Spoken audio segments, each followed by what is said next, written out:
வணக்கம். பொன்னியின் செல்வன் 23ஆம் அத்தியாயம். அமுதனின் அன்னை. வேளக்கார வீரர் படை பெரிய கடை வீதியின் வழியாக போயிற்று. படையின் கடைசியில் சென்ற சில வீரர்கள் கடைத்தெருவில் சில திருவிளையாடல்களை புரிந்தார்கள். ஒருவன் ஒரு பட்சணக் கடையில் புகுந்து ஒரு கூடை நிறைய அதிரசத்தை எடுத்து கொண்டு வந்து மற்ற வீரர்களுக்கு விநியோகித்தான். பிறகு வெறுங்கூடையை கடைக்காரனுடைய தலையிலே கவிழ்த்தபோது வீரர்களும் வீதியில் சென்றவர்களும் ஹஹஹா என்று இறைந்து சிரித்தார்கள். இன்னொரு வீரன் வழியில் எதிர்பட்ட ஒரு மூதாட்டியின் கையில் இருந்த பூக்கூடையை பிடுங்கினான். பூவையெல்லாம் வாரி வாரி இறைத்து கொண்டே பூமாரி பொழிகிறதரா என்றான். அவன் வாரி வீசிய பூக்களை பிடிக்க முயன்ற வீரர்கள் குதித்தும் சிரித்தும் கும்மாளம் அடித்தார்கள். எதிரில் வந்த ஒரு மாட்டு வண்டியை இன்னொரு வீரன் நிறுத்தி மாட்டை வண்டியிலிருந்து பூட்ட அவிழ்த்து விரட்டி அடித்தான். மாடு மிரண்டு மக்கள் கூட்டத்திடையே புகுந்து சிலரை தள்ளி கொண்டு ஓடியது. மீண்டும் ஒரே கோலாகல சிரிப்புத்தான். இதையெல்லாம் பார்த்து கொண்டிருந்த வந்தியத்தேவன், ஆஹா, பழுவேட்டரையின் வீரர்களைப் போல் இவர்களும் விளையாடுகிறார்கள். இவர்களுடைய விளையாட்டு மற்ற வீரர்களுக்கு வினையாக இருக்கிறது. நல்லவேளை இவர்களுடைய பார்வை நம்மீது விழாமல் ஒதுங்கி நின்றோம்.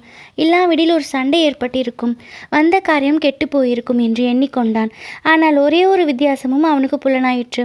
வேலைக்கார படை வீரர்களின் விளையாடல்களை இங்குள்ள ஜனங்கள் அவ்வளவாக வெறுக்கவில்லை. அவர்களுடைய கும்மாளத்தில் ஜனங்களும் சேர்ந்திரித்து குதூகலித்தார்கள். இதை பற்றி கேட்கலாம் என்று திரும்பி பார்த்தபோது பூக்குடலைகளுடன் நின்ற சிறுவனை வந்தியத்தேவன் காணவில்லை. கூட்டத்திலும் கோலாகலத்திலும் அந்த வாலிபன் எங்கேயோ போய்விட்டான். ஒருவேளை அவனுடைய வேலையை பார்க்க போயிருக்கக்கூடும். வேலைக்கார படை மாலையில் கோட்டையிலிருந்து வெளியேறிய பிறகு மற்ற யாரையும் உள்ளே விடுவதில்லை என்று வந்தியத்தேவன் அறிந்து கொண்டான். இரவு பகல் எந்த நேரத்திலும் கோட்டைக்குள் பிரவேசிக்கும் உரிமை பெற்றவர்கள் அரச குடும்பத்தை சேர்ந்தவர்களும் அமைச்சர்களும் தண்டநாயகர்களும் தான். பழுவேட்டரையர்களின் குடும்பத்தாருக்கும் அவ்வுரிமை உண்டு என்று வந்தியத்தேவன் தெரிந்து கொண்டான். எனவே ராத்திரியே கோட்டைக்குள் போக வேண்டும் என்ற உத்தேசம் அவனுக்கு மாறிவிட்டது. தன்னிடம் இருந்த லட்சணை மோதிரத்தை காட்டி சோதனை செய்ய வந்தியத்தேவன் விரும்பவில்லை. அதைவிட இரவு கோட்டைக்கு வெளியிலேயே தங்கி நகரை சுற்றி பார்த்துவிட்டு நாளை உதயத்துக்கு பிறகு கோட்டைக்குள் செல்வதே நல்லது. ராத்திரியில் அப்படியே கோட்டைக்குள் பிரவேசித்தாலும் அரசரை தரிசித்து ஓலை கொடுப்பது இயலாத காரியமல்லவா? கோட்டை மதிலை சுற்றிலும் இருந்த வீதிகளின் வழியாக வந்தியத்தேவன் வேடிக்கை பார்த்து கொண்டே மெதுவாக சென்றான். அன்று பலகாத தூரம் பிரயாணம் செய்திருந்த அவனுடைய குதிரை மிக களைத்திருந்தது. சீக்கிரத்தில் அதற்கு ஓய்வு கொடுக்க வேண்டியதுதான். இல்லாவிடில் நாளைக்கு அவசியம் ஏற்படும் போது இக்குதிரையினால் பயனில்லாமல் போய்விடும். வசதியாக தங்குவதற்கு ஒரு இடம் விரைவில் கண்டுபிடித்தாக வேண்டும். தஞ்சைபுரி அப்போது புதிதாக பல்கி பெருகி பறந்து வளர்ந்து கொண்டிருந்த நகரம். அதிலும் அப்போது மாலை நேரம். நூற்றுக்கணக்கான வீதி விளக்குகள் ஏற்றப்பட்டு ஒளி வீச தொடங்கியிருந்தன. வீதிகள் எல்லாம் ஜே ஜே என்று ஒரே ஜனக்கூட்டம். வெளியூர்களிலிருந்து பல அலுவல்களின் நிமித்தமாக வந்தவர்கள் அங்கும் இங்கும் சென்று கொண்டிருந்தார்கள். அவர்களில் சோழ நாட்டு பட்டணங்களிலிருந்தும் கிராமங்களிலிருந்தும் வந்தவர்களும் இருந்தார்கள். புதிதாக சோழ சாம்ராஜ்யத்துக்கு உட்பட்டிருந்த நாடுகளிலிருந்து வந்தவர்களும் காணப்பட்டார்கள். பொருணை நதியிலிருந்து பாலாற்றங்கரை வரையிலும் கீழே கடற்கரையிலிருந்து மேற்கு கடற்கரை வரையிலும் பறந்திருந்த தேசங்களிலிருந்து தலைநகருக்கு பலர் வந்திருந்தார்கள். விந்திய மலைக்கு வடக்கே இருந்து வந்தவர்களும் கடல் கடந்த நாடுகளிலிருந்து வந்தவர்களும் கூட சிலர் அம்மாநகரின் வீதிகளில் ஆங்காங்கே தோன்றினார்கள்.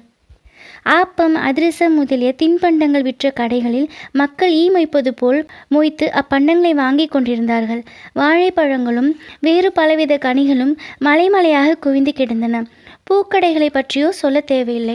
முல்லையும் மல்லிகையும் திரு ஆத்தியும் செண்பகமும் புஷ்ப குன்றுகளைப் போல் காட்சி தந்தன. அந்த மலர் குன்றுகளை சுற்றி பெண்மணிகள் வண்டுகளைப் போல் ரீங்காரம் செய்து கொண்டு மொய்த்தார்கள். புஷ்ப கடைகளின் அருகில் சென்றதும் வந்தியத்தேவன் அந்த பூக்கார வாலிபனை நினைத்து கொண்டான். அவனை மறுபடியும் பார்க்கக்கூடுமானால் எவ்வளவு சௌகரியமாய் இருக்கும். இந்த நகரில் வசதியாக தங்குவதற்கு ஒரு இடம் அவனை கேட்டு தெரிந்து கொள்ளலாம் அல்லவா? இப்படி எண்ணிய போதே சற்று தூரத்தில் அந்த வாலிபன் வந்து கொண்டிருப்பதை வந்தியத்தேவன் கண்டான். குதிரையிலிருந்து இறங்கி அவனை அணுகினான். தம்பி, பூக்கூடைகள் ஒன்றையும் காணமே, பூவெல்லாம் எங்கே? விற்றாகிவிட்டதா என்றான். விற்பதற்காக நான் பூ கொண்டு வரவில்லை, கோயில் பூஜைக்காக பூ கொண்டு வந்தேன். பூவை கொடுத்தாகிவிட்டது, வீட்டுக்கு திரும்ப போகிறேன். எந்த கோயிலுக்கு நீ இந்த புஷ்ப கைங்கரியம் செய்கிறாய்? தளிக்குளத்தார் ஆலயம் என்று கேட்டதுண்டா? ஓஹோ, தஞ்சை தளிக்குளத்தார் என்று கேள்விப்பட்டிருக்கிறேன். அந்த கோவில்தான் போலிருக்கிறது. பெரிய கோவில் அது? இல்லை, சிறிய கோவில்தான். கொஞ்ச காலமாக தஞ்சையில் துர்க்கையம்மன் கோவிலுக்கு தான் மகிமை அதிகம். அங்கேதான் பூஜை, பொங்கல், பலி, திருவிழா, ஆர்ப்பாட்டங்கள் அதிகம். அரச குடும்பத்தாரும் பழுவேட்டர்களும் துர்க்கையம்மன் கோவிலுக்கு தான் அதிகமாக போகிறார்கள். தளிக்குளத்தார் கோயிலுக்கு அவ்வளவு மகிமை இல்லை. தரிசனம் செய்ய ஜனங்கள் அவ்வளவாக வருவதில்லை. நீ இந்த புஷ்ப கைங்கரியம் செய்து வருகிறாயே, இதற்காக ஏதேனும் சன்மானம் உண்டா? எங்கள் குடும்பத்திற்கு இதற்காக மானியம் இருக்கிறது. என் பாட்டனார் காலத்திலிருந்து கண்டராதித்த சக்கரவர்த்தி விட்ட நிபந்தம் உண்டு. தற்சமயம் நானும் என் தாயாரும் இந்த கைங்கரியத்தை செய்து வருகிறோம். தலைக்குளத்தார் கோயில் செங்கல் திருப்பணியா அல்லது கருங்கல் பணி செய்திருக்கிறார்களா என்று வல்லவராயன் கேட்டான். அவன் வருகின்ற வழியில் பல செங்கல் கோயில்களுக்கு கருங்கல் திருப்பணி நடந்து கொண்டிருப்பதை பார்த்தபடியால் இவ்விதம் கேட்டான். இப்போது செங்கல் கோயில்தான், கருங்கல் திருப்பணி விரைவில் தொடங்கும் என்று கேள்வி. இந்த திருப்பணியை உடனே நடத்த வேண்டும் என்று பழையாறை பெரிய பிராட்டியார் விரும்புகிறாராம். ஆனால் என்று அந்த வாலிபன் தயங்கி நிறுத்தினான். ஆனால் என்ன? பராபரியாக கேள்விப்பட்டதையெல்லாம் சொல்வதில் என்ன பயன்? பகலில் பக்கம் பார்த்து பேசு, இரவில் அதுவும் பேசாதே என்று சொல்லி கேட்டிருக்கிறேன். இதுவோ நாற்சந்தியும் கொடுமிடம், நம்மை சுற்றிலும் ஜனங்கள். இந்த மாதிரி இடத்திலே நின்றுதான் தைரியமாக எந்த ரகசியம் பேசலாம். இந்த பெருங்கூட்டத்திலும் இறைச்சிலும் நம்முடைய பேச்சு யார் காதிலும் விழாது. பேசுவதற்கு ரகசியம் என்ன இருக்கிறது என்றான் அந்த வாலிபன் வந்தியத்தேவனை கொஞ்சம் சந்தேகத்துடன் பார்த்து. ஆஹா, இந்த பிள்ளை நல்ல புத்திசாலி. இவனுடன் சிநேகம் செய்து கொள்வதில் லாபம் உண்டு. பல விஷயங்களை அறியலாம். ஆனால் இவன் மனத்தில் வீண் சந்தேகத்தை உண்டாக்கக்கூடாது. இவ்விதம் வந்தியத்தேவன் எண்ணி, ஆமாம், ரகசியம் என்ன இருக்கிறது? ஒன்றுமில்லைதான். போனால் போகட்டும் தம்பி. இரவு எங்கேயாவது நான் நிம்மதியாக தூங்க வேண்டும். வெகு தூரம் பிரயாணம் செய்து மிகவும் களைப்படைந்திருக்கிறேன். எங்கே தங்கலாம்? ஒரு நல்ல விடுதிக்கு வழிகாட்டி எனக்கு உதவி செய்ய முடியுமா என்று கேட்டான். இந்த நகரில் தங்குவதற்கு இடங்களுக்கு என்ன குறைவு? சத்திரங்கள் எத்தனையோ இருக்கின்றன. அயல் நாடுகளிலிருந்து வருகிறவர்களுக்கென்று ஏற்பட்ட இராஜாங்க விடுதிகளும் இருக்கின்றன. ஆனால் உங்களுக்கு இஷ்டமா இருந்தால். தம்பி, உன் பெயர் என்ன என்று வந்தியத்தேவன் கேட்டான். அமுதன். சேந்தன் அமுதன். அடடா, எவ்வளவு நல்ல பெயர்! கேட்கும் போதே என் நாவில் அமுது உருகிறதே. எனக்கு இஷ்டமா இருந்தால் உன்னுடைய வீட்டுக்கு வந்து தங்கலாம் என்று தானே நீ சொல்ல தொடங்கினாய்? ஆமாம், அது எப்படி உங்களுக்கு தெரிந்தது? என்னிடம் மந்திர வித்தை இருக்கிறது, அதனால் தெரிந்து கொண்டேன். உன் வீடு எங்கே இருக்கிறது? நகர எல்லையை தாண்டி கூப்பிடும் தூரத்தில் எங்கள் பூந்தோட்டம் இருக்கிறது. தோட்டத்துக்குள்ளேயே எங்கள் வீடும் இருக்கிறது என்றான் அமுதன். ஆஹா, அப்படியானால் உன் வீட்டுக்கு நான் வந்தே தீருவேன். இந்த பட்டணத்து சந்தடியில் என்னால் இன்றிரவை கழிக்க முடியாது. மேலும் உன்னை போன்ற உத்தம புதல்வனை பெற்ற உத்தமியை தரிசிக்க விரும்புகிறேன். என்னை பெற்ற அன்னை உத்தமிதான், ஆனால் துர்பாக்கியசாலி. அடடா, ஏன் அவ்வாறு சொல்கிறாய்? ஒருவேளை உன் தந்தை? என் தந்தை இறந்துதான் போனார். ஆனால் அதனால் மட்டுமல்ல, என் தாய் பிறவியிலேயே துர்பாக்கியசாலி. பார்த்தால் தெரிந்து கொள்வீர்கள். வாங்கள் போகலாம். அரை நாழிகை நேரம் நடந்து அவர்கள் நகர்ப்புறத்துக்கு அப்பால் இருந்த பூந்தோட்டத்துக்கு வந்து சேர்ந்தார்கள். இரவில் மலரும் பூக்களின் இனிய மனம் வந்தியத்தேவனுக்கு அபூர்வ சுகமயக்கத்தை உண்டாக்கியது. நகரத்தில் வீதிகளில் எழுந்து கோலாகல இரைச்சலும் சந்தடியும் அங்கே அவ்வளவாக கேட்கவில்லை. பூந்தோட்டத்தின் மத்தியில் ஓட்டு வீடு ஒன்று இருந்தது. பக்கத்தில் 2 குடிசைகள் இருந்தன. தோட்ட வேலையில் உதவி செய்த 2 குடும்பத்தார் அக்குடிசைகளில் இருக்கிறார்கள். அவர்களில் ஒருவனை அமுதன் அழைத்து வந்தியத்தேவனுடைய குதிரைக்கு தீனி வைத்து மரத்தில் கட்டி வைக்கும்படி கூறினான்.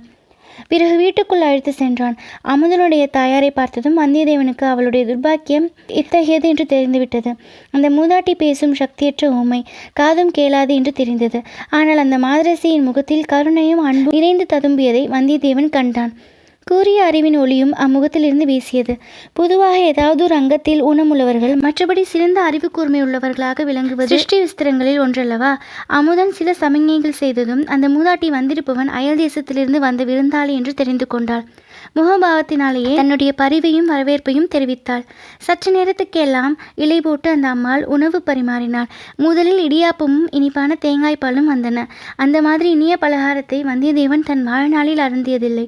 10-12 இடியாப்பமும் அரைப்படி தேங்காய்ப்பாலும் சாப்பிட்டான். பிறகு புளிக்கறியும் சோளமா பணியாரமும் வந்தன. அவற்றையும் ஒரு கை பார்த்தான். அப்படியும் அவன் பசி அடங்கவில்லை. கடைசியாக கார்படி அரிசி சோறும் அரைப்படி தயிரும் நுங்கினான். பிறகுதான் அவன் இலையிலிருந்து எழுந்தான். சாப்பிடும் போதே சில விஷயங்களை அமுதனிடம் கேட்டு தெரிந்து கொண்டான். தஞ்சை கோட்டைக்குள்ளே அப்போது சுந்தர சோழ சக்கரவர்த்தியையும் அவருடைய அரண்மனை பரிவாரங்களையும் தவிர இன்னும் முக்கியமாக யார் யார் இருக்கிறார்கள் என்று விசாரித்தான். பெரிய பழுவேட்டரையர், சின்ன பழுவேட்டரையர் இவர்களின் மாளிகைகளும் பரிவாரங்களும் அங்கிருந்தன. தன பொக்கிஷம், தானிய பண்டாரம் 2ம் கோட்டைக்குள் இருந்தபடியால் அவற்றை பரிபாலிக்கும் அதிகாரிகளும் கணக்கர்களும் இருந்தார்கள். சுந்தர சோழரின் அந்தரங்க நம்பிக்கைக்கும் அபிமானத்துக்கும் பாத்திரரான அனிருத்த பிரம்மராயர் என்னும் அமைச்சரும் திருமந்திர ஓலை நாயகரும் கோட்டைக்குள்ளேதான் வசித்தார்கள். மற்றும் சின்ன பழுவேட்டரையரின் தலைமையில் தஞ்சை கோட்டையை காவல் புரிந்த வீரர்களும் அவர்களுடைய குடும்பத்தாரும் அங்கே தங்கியிருந்தார்கள். பொன்வெள்ளி நகை வியாபாரிகளும் நவரத்ன வியாபாரிகளும் பொன்னாசாரிகளும் கோட்டைக்குள் இடமளிக்கப்பட்டிருந்தார்கள். பெரிய பழுவேட்டரையரின் கீழ் வரி விதிக்கும் வேலை பார்த்த 100கணக்கான அலுவலர்கள் இருந்தனர். துர்க்கியம்மன் கோவில் கோட்டைக்குள்ளேதான் ஒரு மூலையில் இருந்தது. கோவில் பூசாரிகளும் பணிவிடையாளரும் கணிகையரும் கோவிலுக்கு அருகில் குடியிருந்தார்கள். இதையெல்லாம் தெரிந்து கொண்ட பிறகு அமைச்சர்கள் அனைவரும் தற்சமயம் கோட்டையில் இருக்கிறார்களா என்று வந்தியத்தேவன் கேட்டான். எல்லாரும் எப்படி இருப்பார்கள்? பற்பல காரியமாக வெளியிலே போய் கொண்டும் வந்து கொண்டும் தான் இருப்பார்கள். அனிருத்த பிரம்மராயர் சில காலமாகவே நகரில் இல்லை. அவர் சேரநாடு சென்றிருப்பதாக கேள்வி. பெரிய பழுவேட்டரையர் 4 தினங்களுக்கு முன்னால் வெளியே சென்றார். கொள்ளிடத்துக்கு வடக்கே நடுநாட்டுக்கு சென்றதாக கேள்வி. போனவர் ஒரு வேளை திரும்பி வந்திருக்கலாம் அல்லவா? உனக்கு தெரியாதாக்கும். இன்று சாயங்காலம் பழுவூர் இளையராணியின் பல்லக்கு வந்தது. கோட்டை வாசலில் நானே பார்த்தேன். ஆனால் பழுவேட்டரையர் வரவில்லை. ஒருவேளை வழியில் எங்கேனும் தங்கிவிட்டு நாளை வரக்கூடும். தம்பி, இளவரசர் மதுராந்தக தேவரும் கோட்டைக்குள்ளே தானே இருக்கிறார்? ஆமாம், பழுவேட்டரையர் அரண்மனைக்கு பக்கத்தில் மதுராந்தகரின் மாளிகை இருக்கிறது. சின்ன பழுவேட்டரையரின் திருமகளை மனம் புரிந்த மருகர் அல்லவா? ஓஹோ, அதுவும் அப்படியா? எனக்கு இதுவரையில் தெரியாதே. ரொம்ப பேருக்கு தெரியாதுதான். சக்கரவர்த்தியின் தேக அசௌகரியத்தை முன்னிட்டு திருமணத்தை கோலாகலமாக நடத்தவில்லை. நல்லது. மதுராந்தக தேவர் இப்போது கோட்டைக்குள்ளே தானே இருக்கிறார். கோட்டைக்குள்ளே தான் இருக்க வேண்டும். ஆனால் மதுராந்தக தேவர் சாதாரணமாக வெளிவருவதில்லை. மக்கள் அவரை பார்க்க முடிகிறதும் இல்லை. சிவபக்தியில் ஈடுபட்டு பெரும்பாலும் யோகத்திலும் தியானத்திலும் பூஜையிலும் காலங்கழிப்பதாக கேள்வி. ஆனாலும் இத்தனை நாளுக்கு பிறகு கல்யாணம் செய்து கொண்டிருக்கிறாரே. ஆமாம், அது கொஞ்சம் வியப்பான காரியம்தான். கல்யாணத்துக்கு பிறகு மாப்பிள்ளை தேவரின் மனமே மாறிப்போயிருப்பதாகவும் சொல்கிறார்கள். நமக்கென்ன அதை பற்றி? பெரிய எடுத்து பேச்சு பேசாமல் இருப்பதே நல்லது. சேந்தன் அமுதனிடம் இன்னும் பல விஷயங்களை கேட்டு தெரிந்து கொள்ளும் ஆவல் வந்தியத்தேவனுக்கு இருந்தது. ஆனால் அதிகமாக ஏதேனும் கேட்டு சந்தேகத்தை கிளப்பிவிட அவன் விரும்பவில்லை. இத்தகைய சாது பிள்ளையின் சிநேகம் தனக்கு பேருதவியாய் இருக்கும். தஞ்சையில் தங்க இம்மாதிரி ஒரு வீடு அகப்பட்டதும் தன்னுடைய அதிர்ஷ்டந்தான். அதையெல்லாம் கெடுத்துக்கொள்வானேன்? மேலும் நீண்ட பிரயாண களைப்புடன் முதல் நாள் இரவு கண் வீழ்த்ததும் சேர்ந்து கொண்டது. கண்ணை சுழற்றி கொண்டு தூக்கம் வந்தது. சேந்தன் அமுதன் அவனுடைய நிலையை அறிந்து விரைவில் படுக்கை போட்டு கொடுத்தான். தூக்க மயக்கத்தில் கடைசியாக வந்தியத்தேவனுடைய மனத்தில் பழுவூர் ராணியின் திருமுகம் வந்தது. அப்பப்பா, என்ன அழகு, என்ன ஜொலிப்பு! அந்த மாயமோகன வடிவத்தை திடீரென்று அவன் பார்த்ததும் அடியோடு செயலிழந்து கண் கொட்டாமல் திகைத்து நின்றது இன்னொரு அனுபவத்தை அவனுக்கு நினைவூட்டியது. சிறு பிராயத்தில் ஒரு சமயம் காட்டு வழியாய் போய்கொண்டிருக்கையில் திடீரென்று படமெடுத்து ஆடிய பாம்பு ஒன்று அவன் முன் எதிர்பட்டது. அதன் அழகே அழகு, கவர்ச்சியே கவர்ச்சி.